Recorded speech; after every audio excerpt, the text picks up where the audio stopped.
परेम सिंह भाई देखो हाथ बैठाने का नहीं धीरे धीरे यार जय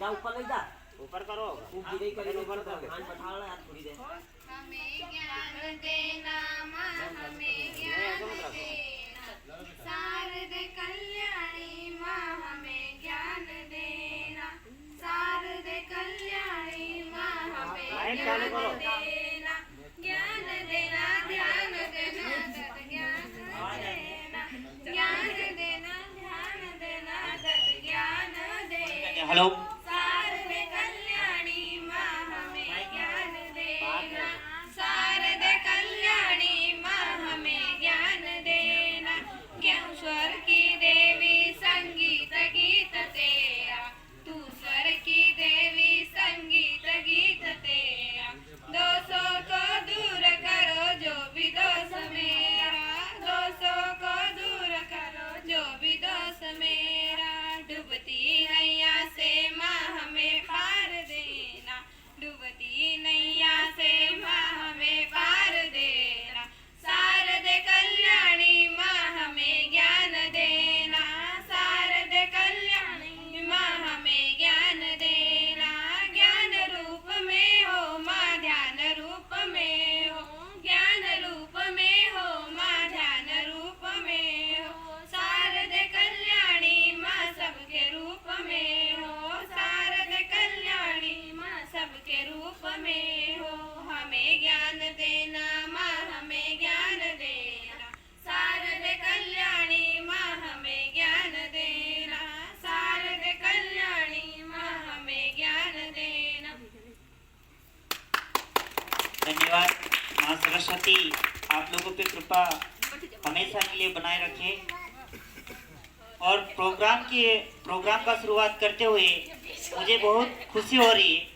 जितने भी हैं अगर ये जितने भी बच्चे आए हैं मुझे तो खुशी हो रही है कि बच्चे भी सुन रहे हैं उत्सुकता से और ये प्रोग्राम हो रहा है। मुझे ऐसा लग रहा है भले जनता ना हो ज़्यादा भले पब्लिक ना हो पर एक भी बच्चा सुन रहा है। मुझे ऐसा लगता है कहीं ना कहीं मुझे कोई राष्ट्रपति दिख रहा है कोई प्रधानमंत्री दिख रहा है कोई ना कुछ दिख रहा है कुछ ना कुछ तो कोई ना कोई तो है और आगे जाकर स्वाभाविक बनेगा। एक बात है मैं प्रोग्राम की शुरुआत करने जा रहा हूँ उससे पहले मैं कहना चाहता हूँ कि एक बच्चा था उन और बाहर से अधिकारी आए थे उनसे पूछा था कि कोई पोरबंदर गुजरात में है पोरबंदर में क्या किसी महापुरुष का जन्म हुआ था। तो सभी से पूछा तो एक लड़के से पूछा उस लड़के ने मना कर दिया कि कोई महापुरुष का जन्म नहीं हुआ। सभी हैरान रह गए कि 10th क्लास का बच्चा है और इसको इतना भी नहीं पता कि पोरबंदर में किस महापुरुष का जन्म हुआ। वो सारे अधिकारी चले गए और उसके बाद टीचर ने उसको बुलाया और मारा। अब बोल महापुरुष किस पोरबंदर में महापुरुष का जन्म हुआ। बोले किसी महापुरुष का जन्म नहीं हुआ। बहुत उसे डांटा डपट और उसको मारा भी और लास्ट में बोला कि तू बोलता क्यों नहीं कि महापुरुष का जन्म हुआ पोरबंदर में। उन्होंने बोला माफ करिए साहब पोरबंदर में किसी महापुरुष का जन्म नहीं हुआ। पोरबंदर में एक बालक का जन्म हुआ। वो पहले तो कोई महात्मा गांधी बने नहीं थे। जब वो बालक थे और बड़े हुए तब महात्मा गांधी हुए। तो जो भी छोटे छोटे बच्चे आगे चल के महापुरुष बनेंगे कोई सैनिक बनेंगे तो ये हमारे ऊपर है कि हम बच्चों को कैसे शिक्षा दें कैसे समझाएं कि घने बादलों के बीच में जो वायु होती है घने बादलों के बीच में जो वायु होती है उसे तूफान कहते हैं।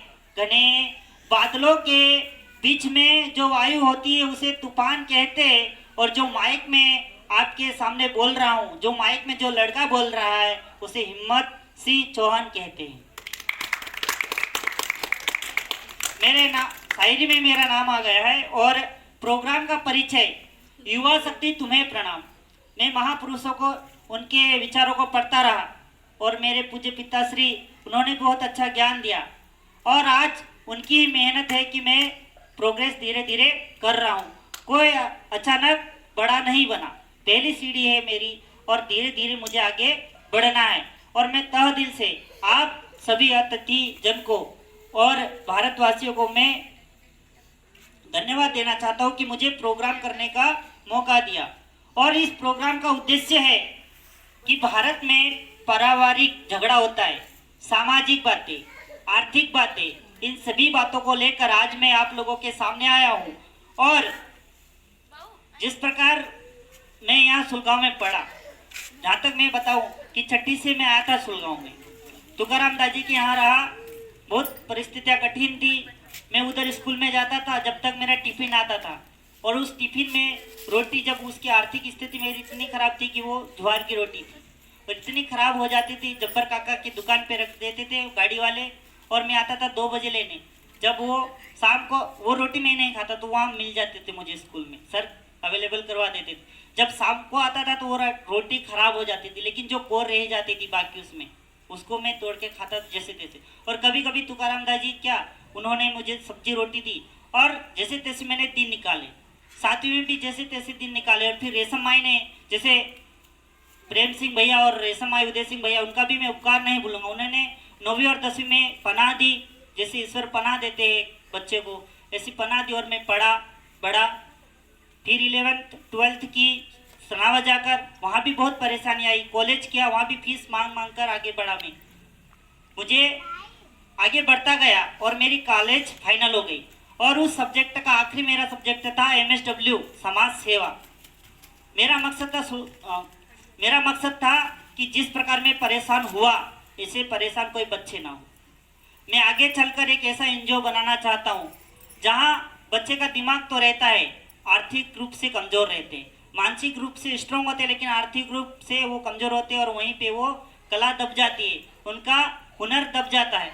तो मैं चाहता हूँ धीरे धीरे लोग जागरूक हो और सुने।